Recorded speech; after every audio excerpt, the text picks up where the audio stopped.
So on the Rohingya, I had covered them a lot in Myanmar, going back to 2012. I'd done extensive work in the refugee camps, documented their statelessness, all the difficulties that they had. When the story switched to Bangladesh, it was only natural that I was going to cover it there, especially given the situation. It was just horrific what happened to them, and the numbers of Rohingya that came into Bangladesh, the speed at which they came, I think it was the world's largest migration of people in such a short time. So I went as soon as I could get there in mid-September, and stayed for almost 2 months covering. You know, I've covered many conflicts, natural disasters, many very, very difficult stories. Of course, I would say the Rohingya story was one of the more compelling ones.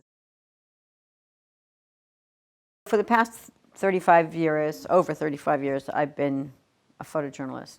I've been in a lot of difficult situations. I've seen a lot of war, conflict, covering Afghanistan off and on since 2001. This is a job I love, and this is my passion. And it's not always covering difficult situations, though. Sometimes I'm covering happy stories. That's what makes, you know, my job so fantastic.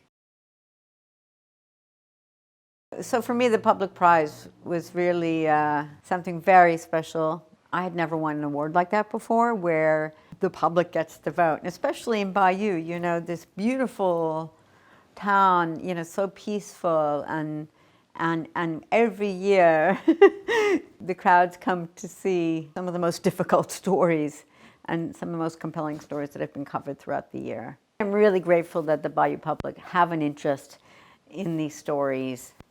And having been there last year, it was so special because so many people came up to me, they were talking to me about the Rohingya story, and I felt like, you know, we really had such a strong connection. So I thank you, you know, Bayeux, you do such a fantastic job, and congratulations to this year's winner.